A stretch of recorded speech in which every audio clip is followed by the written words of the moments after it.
Di mata orang lain, ini hanyalah sekotak susu. Tapi di matanya inilah kunci untuk kabur. Ia mengupasnya, mengeluarkan bagian film tipis, dan mengeluarkan film tipis ini lalu dibersihkan. Saat akan keluar, diam-diam menempelkannya di kunci rahasia sel. Jadi pada saat penjaga menekan kode tersebut, jarinya ikut menekan 4 tombol itu. Sekali lagi ia melambaikan film itu. Dia mendapat 4 angka. Jadi, mungkin ada 24 kunci kombinasi. Selanjutnya adalah mencoba kata sandi. Tapi bagaimana cara menyentuh kunci ini? Dia meremas kertas toilet menjadi bola-bola kecil. Kemudian meremas pasta giginya. Sama seperti itu dia membuat banyak hal. Kemudian menggunakan kertas kado. Terus meremas dan mengencangkannya. Sebuah bola bundar besar direkatkan. Saat penjaga membantunya melepas borgol, dia segera memasukkannya ke lubang di jendela kecil. Begitupun jika sipir mengunci jendela kecil itu, masih mungkin untuk dibuka. Dari jendela kecil, ia mengulurkan tangannya dan mencoba kata sandi. Paling banyak adalah 24 kali, dia bisa melakukannya dengan benar dan cepat. Untuk mencegah kamera menangkapnya, pertama-tama dia harus tahu apa yang dilakukan para penjaga. Jadi dia mendengarkan suara di luar setiap saat. Melalui suara, saat pintu dibuka dan ditutup, dia tahu. Para penjaga setiap hari setelah membawanya ke sel, akan keluar untuk mengobrol dan merokok bersama. Jadi ada waktu 1 menit setiap hari. Tidak ada kamera pengawas. Ini adalah celah yang dia cari.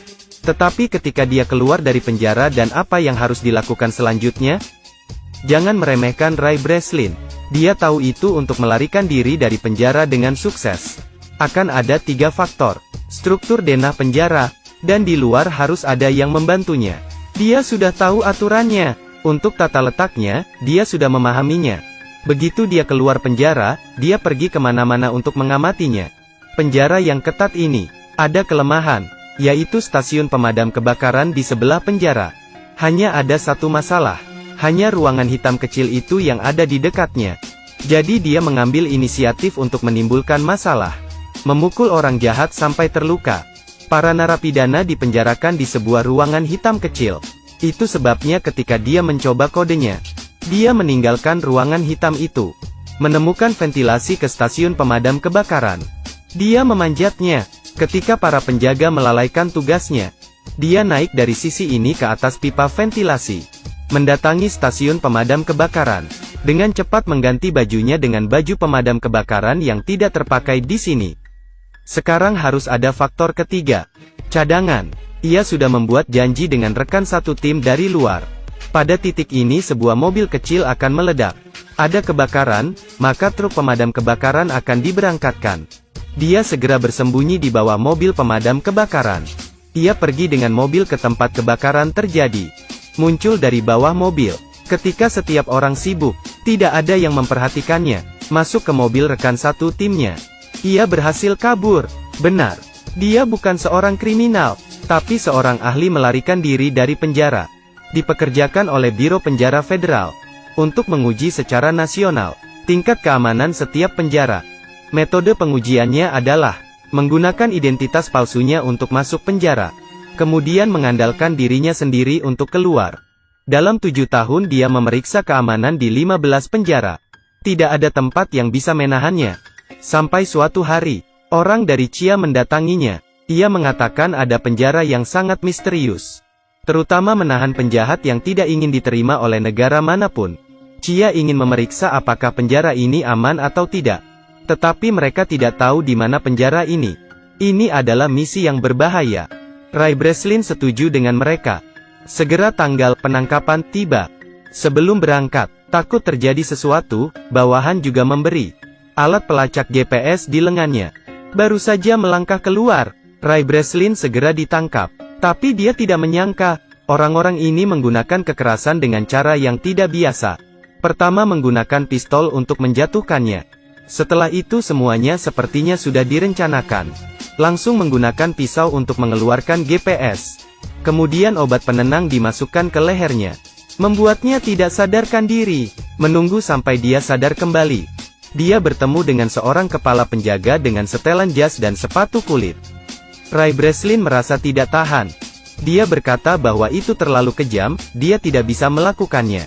Kemudian memberi isyarat bahwa Sari meminta sipir untuk membebaskannya. Tanpa diduga sipir tidak menyadarinya sedikit pun.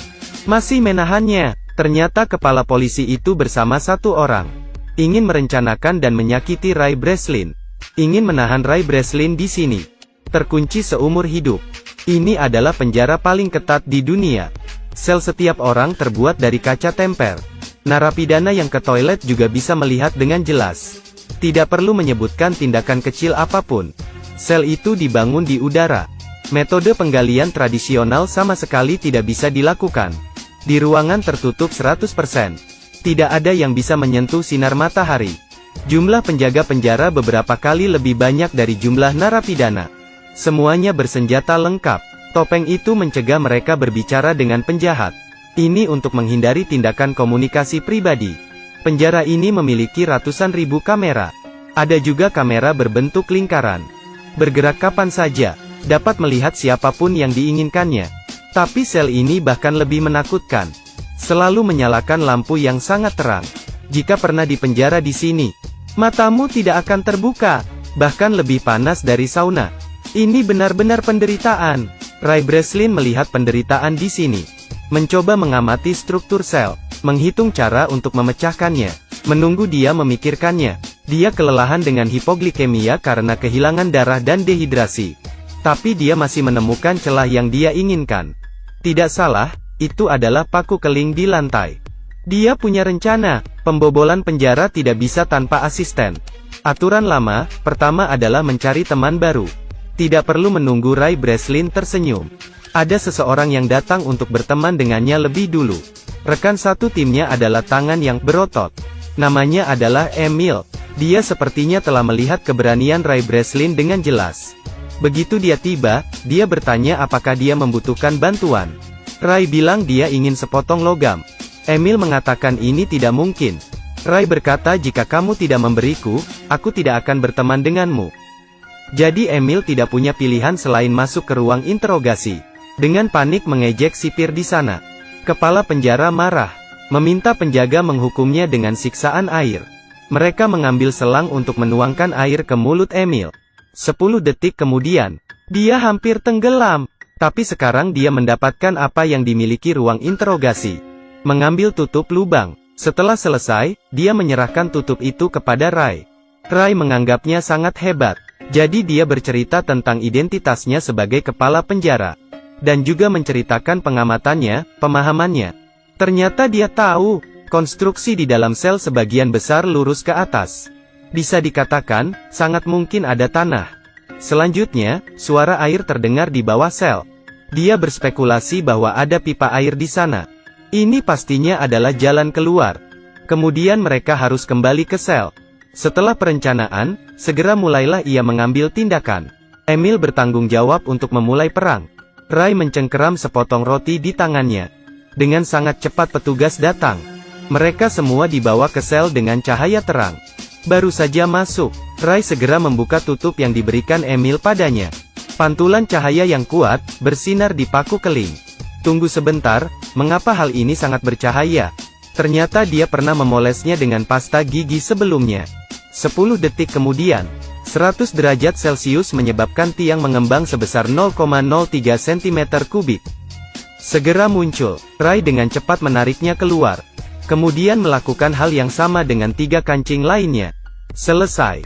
Dia memasukkan roti ke dalam mulutnya. Pada saat yang sama mengisyaratkan perhatian Emil. Emil mulai berteriak. Seperti yang diharapkan, kepala penjara segera menoleh padanya. Ray segera berdiri, menempelkan roti kunyah ke kamera. Memblokir pandangan. Lalu dia membuka lantai itu. Turun ke bawah. Dia turun ke ruang di bawahnya. Kemudian memanjat pipa air. Menunggu dia naik ke puncak. Membuka penutupnya. Keluar. Dia sangat terkejut dan tercengang. Ini tidak di bawah tanah seperti yang dia duga. Tapi itu adalah samudera yang tak terbatas. Dia berada di dek kapal tanker raksasa. Selain itu, ada penjaga di mana-mana. Kabur ke laut? Tidak mungkin kabur. Dia hanya bisa kembali. Padahal mereka sudah tahu lokasinya. Tapi dia pada dasarnya tidak bisa memikirkan cara untuk melarikan diri. Terkurung di tengah laut. Sangat sulit untuk terbang. Ini adalah sebuah pikiran yang dangkal. Kepala penjara menemukan paku keling. Menemukan upaya melarikan diri oleh Ray Breslin. Memulai penyiksaan untuk mengasingkannya. Dia baru saja pergi tidur. Para penjaga segera mengetuk jendela dan mencegahnya tidur. Menunggu sampai dia sangat lelah sampai dia pingsan. Para penjaga datang untuk memukulinya lagi. Memukulnya sampai dia sadar kembali. Alhasil, setiap hari Ray Breslin selalu dalam keadaan koma. Setelah sedikit nafas, dia pingsan. Tidak lama setelah itu, ia perlu pergi ke dokter. Setelah pemeriksaan, dokter mendecakkan lidahnya.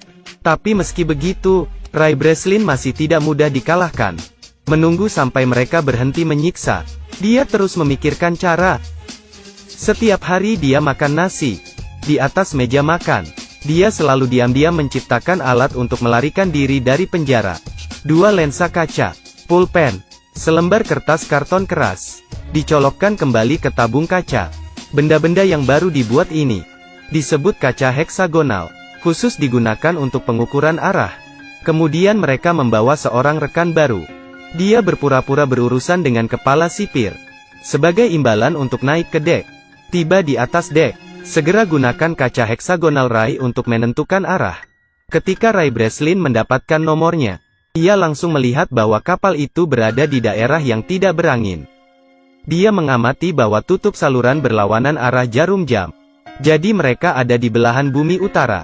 Berdasarkan penilaian iklim sedang yang lembab, kemungkinan besar ini adalah pantai Maroko di Afrika. Langkah selanjutnya adalah menemukan seseorang untuk membantunya menyebarkan berita. Ray langsung teringat pada dokter yang wajahnya selalu menunjukkan ekspresi tidak senang. Jadi dia menyuruh Emil untuk menikamnya. Kemudian pergi ke dokter untuk menjahit lukanya.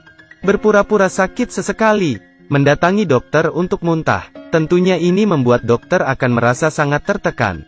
Mengungkap identitas aslinya kepada dokter. Memintanya untuk memeriksanya sedikit. Tak lama kemudian, hati nurani sang dokter pun terganggu. Membuat keputusan untuk membantunya melarikan diri dari penjara. Dia memperkenalkan perpustakaan mereka kepadanya. Menyerahkannya ke bawahan Emil. Semuanya diatur dengan baik. Akhirnya waktu untuk melarikan diri telah tiba. Saat larut malam, kepala penjara melihat Ray Breslin menabrak dinding. Dia menguping sinyal yang sedang diketik Ray. Mengartikan kode itu, akan ada kerusuhan di area C besok pagi. Kepala penjara memutuskan untuk mengirim 3 tim pasukan untuk menyerang area C. Tapi ini hanya jebakan Ray. Dia ingin semua penjaga lari ke area C. Dengan demikian, hanya 2 tim yang tersisa di tempatnya. Kerusuhan yang sebenarnya dimulai. Rekan tim memulai kekacauan. Kedua geng itu mulai berkelahi. Para prajurit di atas mengarahkan senjatanya ke bawah. Tapi Ray diam-diam pergi ke depan dan menyelinap. Kemudian memanjat tangga, mengikuti jalur pipa untuk naik ke dek. Siapa yang tahu pintu tersebut menggunakan kunci elektrik. Tidak bisa terbuka bahkan ketika dia menggunakan kekuatannya. Ray Breslin memutuskan untuk pergi memutuskan aliran listrik. Dan itu berarti dia harus turun. Dia tidak punya pilihan lain. Turun ke ruang listrik. Saat dia sedang mengontrol komputer untuk mematikan sirkuit. Seperti yang diharapkan, Emil bisa membuka pintu. Dia akhirnya bisa naik ke kapal. Pesawat yang dipesan juga tiba tepat waktu. Saat dia mendekati pesawat, musuh juga masuk. Emil tidak bisa pergi, karena pria itu belum muncul. Jadi dia mengambil senjata. Tatapannya berubah menjadi kejam. Pria legendaris ini, dalam sekejap menjadi senjata pembunuh berdarah dingin. Di sisi lain, sipir memblokir Ray di ruang listrik. Dia sama sekali tidak terburu-buru, karena Ray Breslin seperti ikan di jaring. Tapi yang aneh adalah, dia tidak bisa menemukan Ray dimanapun. Saat ini, bawahan telah memulihkan arus listrik.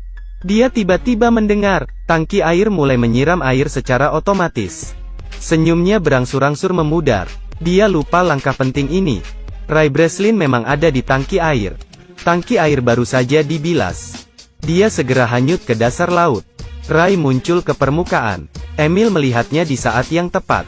Turun dan menjemput dia. Sipir juga telah mencapai dek. Ray Breslin ditemukan berdiri di atas tangga. Langsung mengarahkan pistol ke arahnya. Hidup mati dalam sekejap. Melihat Emil melempar pistol, Ray Breslin menggenggam erat. Dengan segera menembak. Tangki minyak di bawahnya. Kepala penjara menunduk dan melihat. Kata "kurang ajar" belum diucapkan. Secara bertahap lenyap di lautan api. Beberapa waktu kemudian, mereka pergi ke pantai di Afrika. Seseorang datang menemui Emil. Gadis ini adalah orang yang sama, yang menyuruh Rai sebelumnya. Ternyata dia adalah putri Emil. Alasan mengeluarkan uang untuk mengundangnya datang. Karena dia ingin membantu ayahnya melarikan diri dari penjara. Itu sebabnya ketika dia baru saja masuk sel, Emil mendatanginya untuk bekerja sama. Semua sudah direncanakan. Rai Breslin tersenyum lembut seolah tidak ada apa-apa. Hal yang sangat menyebalkan yang benar-benar ingin dia temukan adalah pria yang bekerja sama merencanakannya hal jahat ini. Beberapa hari kemudian, orang yang jahat ini bangun, menemukan dirinya terkunci dalam sebuah wadah. Dan kontainer ini duduk di atas kapal kargo raksasa, menunggu kapal berlabuh. Dia pasti sangat terkejut. Akhirnya Rai Breslin berhasil kabur.